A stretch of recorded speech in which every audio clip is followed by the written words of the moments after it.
एकेडीयू की काउंसलिंग चल रही है, एमपीडीडी की काउंसलिंग चल रही है। बहुत सारे बच्चे जो बिहार के हैं स्पेशली वो कंफ्यूज है कि भैया मैं कहां पे एडमिशन लूं। मैं एडमिशन तो ले लूंगा बट मेरा फाइनेंशियल उतना ठीक नहीं है, मेरा फाइनेंशियल कंडीशन उतनी ठीक नहीं है, मेरे पापा फार्मर है या फिर मेरे पापा दुकान कर रहे हैं और मैं बीटेक करना तो चाहता हूं। मैं चाहता हूं कि मैं 4 साल बाद इंडस्ट्री में जाकर के काम कर रहा हूं, मुझे भी टेक में इंटरेस्ट आ रहा है, मुझे भी सॉफ्टवेयर डेवलपर बनना है, मुझे भी मैक जैसी कंपनीज फोड़नी है। बट द प्रॉब्लम इज कि मेरे पास अभी पैसा नहीं है बीटेक करने का, तो क्या मैं बीटेक नहीं कर पा रहा हूँ? उसका आंसर सिंपल सा ये है कि तुम्हारे पास ऑप्शन है। क्या ऑप्शन हो रहा होता है? तुम्हारे पास बिहार क्रेडिट कार्ड का ऑप्शन हो रहा होता है। अब सारे कॉलेजेस नहीं एक्सेप्ट कर रहे होते, बट कुछ कॉलेजेस हैं तो तुम्हें बिहार क्रेडिट कार्ड एक्सेप्ट करके तुम्हें एडमिशन दे रहे होते हैं। अब तुम्हारा सवाल ये आएगा कि भैया बिहार क्रेडिट कार्ड होता क्या है, किसका बेनिफिट मिलता है, क्या एलिजिबिलिटी हो रही होती है? तो देखो ये सारी चीजें तुम्हें इन डिटेल समझाऊंगा। कौन कौन से कॉलेजेस हैं जहां पे तुम्हें अच्छा आरओआई मिल जा रहा होगा, दिल्ली एनसीआर में, जयपुर में, इंदौर में कौन कौन से अच्छे कॉलेज तुम्हें मिल सकते हैं, एमपी में, यूपी में, सारी चीजें डिटेल में डिस्कस करूंगा। तुम्हें बस ये वीडियो एंड तक देखना है। वीडियो स्टार्ट करने से पहले एक इंपॉर्टेंट चीज, अगर तुम कॉलेज को लेकर कंफ्यूज हो या फिर जानना चाहते हो कि पर्टिकुलर तुम्हारी प्रोफाइल पे क्या बेस्ट कॉलेज ऑप्शन तुम्हें मिल सकता है, तो उस केस में तुम्हें क्या करना है, डिस्क्रिप्शन में प्रोफाइल एनालिसिस फॉर्म दिया गया है, उस फॉर्म को फिल करो, हमारी टीम से डिस्कस करो, हमारी टीम से बात करो, वो तुम्हें गाइड कर दे रहे होंगे। ठीक है, अब देखो एक जो सबसे कॉमन डाउट आ रहा है मेरे पास वो ये आ रहा है कि भैया जो बिहार वाले बच्चे हैं ना वो एकेडमी काउंसलिंग में कब चॉइस फिलिंग कर पाएंगे? पहला डाउट। और कौन सा कॉलेज मिलेगा? दूसरा डाउट ये आ रहा है कि भैया बिहार क्रेडिट कार्ड से कौन कौन से कॉलेज में एडमिशन मिल सकता है हमें? तो देखो सबसे पहली बात, बिहार क्रेडिट कार्ड है किस लिए? ये उन बच्चों के लिए है जो कि फाइनेंशियल, जिनकी फाइनेंशियल कंडीशन नहीं ठीक है बट फिर भी वो एक डिग्री करना चाहते हैं यूजीसी। अरे अब एक चीज इंपॉर्टेंट है, यूजीसी रिकॉग्नाइज तुम्हारी डिग्री होनी चाहिए, यानी कि तुम्हारी जो डिग्री है वो वैलिड होनी चाहिए, एआईसीटी अप्रूव कॉलेज होना चाहिए। तो अगर तुम्हारे पास ये दोनों क्राइटेरिया फुलफिल हो रहा है तो तुम जो है बिहार क्रेडिट कार्ड का यूज कर सकते हो। अब सारे कॉलेज नहीं लेते हैं, कुछ लिमिटेड यूनिवर्सिटीज, कुछ लिमिटेड कॉलेजेस हैं जो बिहार क्रेडिट कार्ड ले रहे हो, तो उसमें से 4-5 कॉलेज मैंने पिक किए हुए हैं जो कि तुम्हें अच्छा रिटर्न दे रहे होंगे अगर तुम यहाँ पे पढ़ाई कर ले रहे हो, तुम्हारे यहाँ पे एडमिशन हो जा रहा है तो। ठीक है, अब इसके बाद कितना बेनिफिट मिल रहा होता है? तो 4 लाख तक का, अप टू 4 लाख तक का तुम्हें यहाँ पे बेनिफिट बिहार गवर्नमेंट की तरफ से मिल जा रहा होता है। तुम्हें उतना फीस नहीं पे करना पड़ रहा होता, बाकी जो रिमेनिंग फीस है वो तुम्हें यहाँ पे पे करना पड़ रहा होगा, यानी कि वो तुम्हें काइंड ऑफ स्कॉलरशिप समझ लो कि तुम्हारे लिए उतनी स्कॉलरशिप हो जा रही होती है। ठीक है, तो सबसे पहला कॉलेज जो हमारे पास लिस्ट में आ जाता है वो हमारा बेनेट यूनिवर्सिटी आ जा रहा होता है। ठीक है, और बेनेट यूनिवर्सिटी की बात करेंगे, एस्टैब्लिशमेंट तुम्हारा 2016 का है, एग्जाम एक्सेप्टेंस जेईई मेंस है, 12th है, और बेनेट की काउंसलिंग खुद की हो रही होती है, ग्रेटर नोएडा में सिचुएटेड।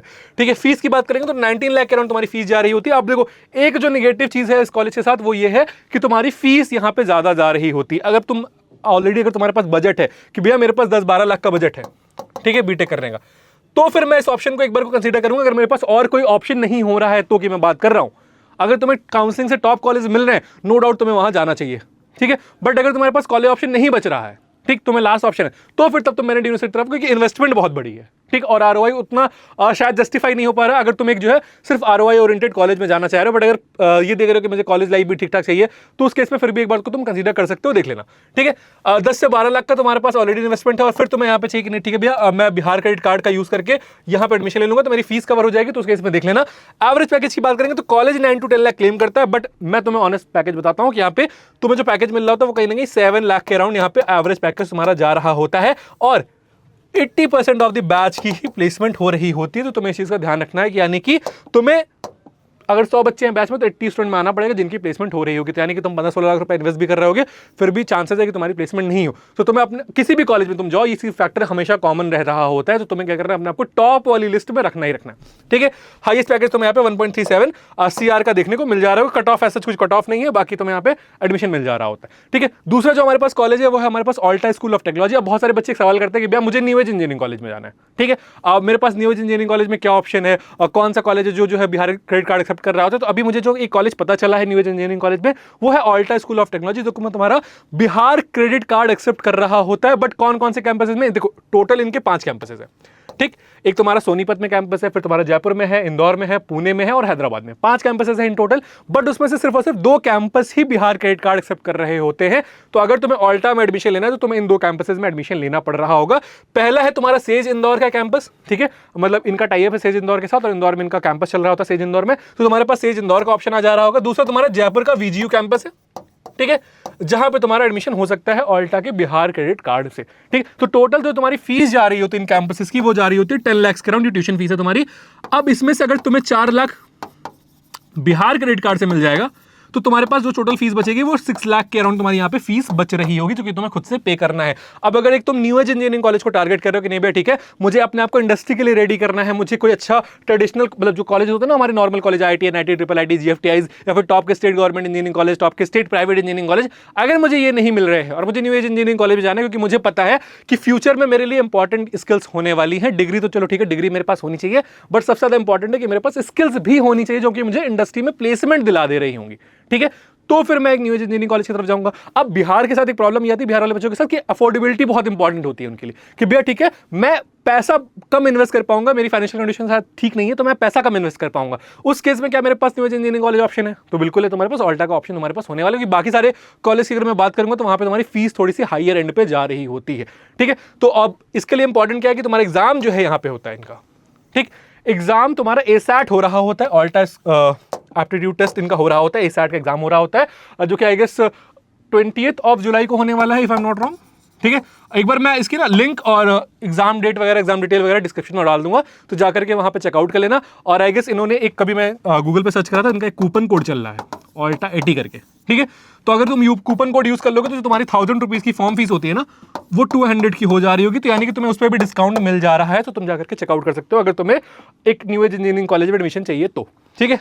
अगला हम आ जाते हैं, हमारे पास NIT ग्रेटर नोएडा का ऑप्शन आ जा रहा होता है। अब NIT ग्रेटर नोएडा भी तुम्हारा बिहार क्रेडिट कार्ड एक्सेप्ट कर रहा होता है। एस्टैब्लिशमेंट की बात करेंगे तो 2001 का एस्टैब्लिशमेंट है। लोकेशन की बात करेंगे तो ग्रेटर नोएडा में सिचुएटेड है।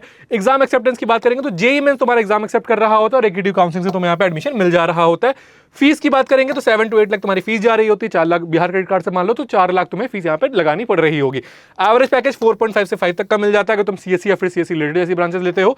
और हाईएस्ट पैकेज की बात करेंगे तो 44 LP का तुम्हारा हाईएस्ट पैकेज यहाँ पे जा रहा होगा और डायरेक्ट एडमिशन भी मिल जा रहा होता है यहाँ पे। बट मैं बोलूंगा जो भी यूपी वाले बच्चे जो भी काउंसलिंग के थ्रू जाना चाहते हैं वो काउंसलिंग के थ्रू ही जा रहे होंगे। जो बिहार वाले बच्चे हैं वो बिहार क्रेडिट कार्ड यूज करके NIT में एडमिशन ले सकते हैं। बट ब्रांच थोड़ा सा देखना यार, CSE EC तक लेना, उसके नीचे कोई भी ब्रांच मत प्रेफर करना, वरना तुम्हारा बेड़ा गर्क हो जा रहा होगा, प्लेसमेंट अच्छी नहीं हो रही होती है। क्योंकि देखो तुम 4 लाख इन्वेस्ट कर रहे हो, ठीक, अगर तुम 4 लाख इन्वेस्ट कर रहे हो और 4 लाख का तुम्हें रिटर्न मिल जा रहा है 4 साढ़े 4 का, तो ROI जस्टिफाइड है, ठीक है। बट अगर तुम यहाँ पे 8 लाख ये प्लस हॉस्टल का 4-5 लाख मान लो तो ये तुम्हारा कहीं ना कहीं 13 लाख इन्वेस्ट हो रहा होता और फिर ये रिटर्न मिलेगा, तो ROI जस्टिफाइड नहीं है। बट तुम यहाँ पे 4 लाख फीस इन्वेस्ट कर रहे हो, 4 लाख हॉस्टल का मान लेता हूँ, तो 8 लाख इन्वेस्ट कर रहे हो और तुम्हें 4 का रिटर्न मिल रहा है, तो उतना ज्यादा कोई डिफरेंस नहीं आ रहा है, ROI ठीक ठाक तुम्हें मिल जा रही है। तो उस केस में तुम देख सकते हो नोएडा में तुम्हारा कॉलेज सिचुएटेड है। अगला हमारे पास JNIOT ग्रेटर नोएडा का ऑप्शन आ जा रहा होता है। एस्टैब्लिशमेंट की बात करेंगे तो 2001 का एस्टैब्लिशमेंट है। Exam acceptance JEE Mains AKTV की काउंसलिंग, बाकी डायरेक्ट एडमिशन भी तुम्हें मिल जा रहा होता है। फीस की बात करेंगे तो 6 to 7 लाख तुम्हारी फीस जाती है, यानी कि अगर मैं बिहार क्रेडिट कार्ड यूज करूंगा तो मुझे यहाँ पे 2 से 2.5 लाख रुपए फीस देनी पड़ रही होगी। एवरेज पैकेज की बात करूंगा तो 4 से लेकर 4.5 लाख तक लग रहा होता है। हाईएस्ट पैकेज की बात करोगे तो 27 लाख का हाईएस्ट पैकेज गया हुआ है।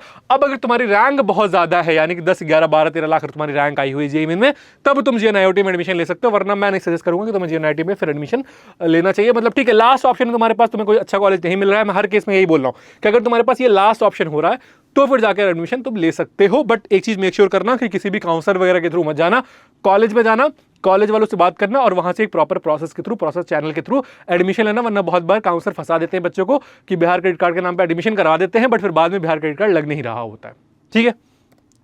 इसके अलावा और इंजीनियरिंग कॉलेज के बारे में बात करूंगा तो देखो दिल्ली एनसीआर में ना भतेरे इंजीनियरिंग कॉलेज पड़े हुए हैं जो कि तुम्हारा बिहार क्रेडिट कार्ड के नाम पे एडमिशन दे रहे होते हैं। बट मैं इसके अलावा कोई इन 2-3 कॉलेज के अलावा मैं नहीं सजेस्ट करता कि तुम्हें किसी भी कॉलेज में बिहार क्रेडिट कार्ड यूज करके एडमिशन लेना चाहिए। अब तुम्हारी मजबूरी है, तुम्हारे पास एकदम ऑप्शन नहीं है तो फिर देख सकते हो, बट उसके लिए भी अगर तुम्हें पर्टिकुलर किसी कॉलेज का जानना है कि भैया इस कॉलेज का क्या रिव्यू है, इस कॉलेज में मैं एडमिशन लूँ नहीं लूँ, तो उस कॉलेज का नाम कॉमेंट सेक्शन में बता देना, मैं उसके ऊपर डिटेल में वीडियो बना दे रहा हूँ। मैं नाम नहीं लूंगा, बट ठीक है तुम्हें समझ में आ गया होगा सारे में मैं किसकी बातें कर रहा हूँ, ठीक है। इसके अलावा फिर अगर मैं MP में बात करूंगा तो LNCT यूनिवर्सिटी इंदौर है, तुम्हारे पास ये एक ऑप्शन हो जा रहा होता है। TIT मध्य प्रदेश में तुम्हारे पास ऑप्शन है, टेक्नोक्रेट्स जिसको बोलते हैं, मेन कैंपस देखना, उसके अलावा मत देखना। बट उससे पहले एक्रोपोलिस तुम देख सकते हो, ठीक है, एक्रोपोलिस इंदौर तुम देख सकते हो। ओरिएंटल कॉलेज है, कॉलेज ऑफ इंजीनियरिंग भोपाल, ये तुम देख सकते हो। यानी कि पहले हम इसको प्रायोरिटी दे रहे होंगे, एक्रोपोलिस को, दूसरा ओरिएंटल को, तीसरा इसको, फिर हम चौथा TIT पे आ रहे होंगे। तो इस लिस्ट में हम इस तरीके से प्रायोरिटी कर रहे होंगे। बाकी सेज इंदौर में तुम्हारा ऑल्टा का कैंपस ऑलरेडी है, तो तुम ऑल्टा से थ्रू वहां पे सेज इंदौर में भी एडमिशन ले सकते हो और वहां पे तुम्हारा बिहार क्रेडिट कार्ड लग जा रहा होगा। इसके अलावा कोई डाउट आ रहा है कमेंट सेक्शन में पूछ सकते हो। AKTV की काउंसलिंग चल रही है, चॉइस फिलिंग चल रही है, उसमें कोई डाउट आ रहा है कमेंट सेक्शन में पूछ सकते हो। बाकी AKTV का चॉइस फिलिंग टूल वगैरह मैंने कमेंट सेक्शन डिस्क्रिप्शन बॉक्स में दे दिया, जाकर के चेकआउट कर लेना। ऑल्टा के ऊपर डिटेल चाहिए तो उसकी भी डिटेल मैंने तुम्हें डिस्क्रिप्शन बॉक्स में दे दी, जाकर के वहां से चेकआउट कर लेना। इसके अलावा किसी कॉलेज का डिटेल में रिव्यू चाहते हो, उस कॉलेज का नाम कमेंट सेक्शन में बता देना। इसी के साथ मैं हूं नमन। कॉलेज का काउंसलिंग से रिलेटेड कोई भी डाउट आएगा तुम्हें चैनल पता चल जाएगा तुम्हें क्या करना है, कॉलेज सर्च को सब्सक्राइब करके रखना है और नोटिफिकेशन बेल ऑन कर लेनी है।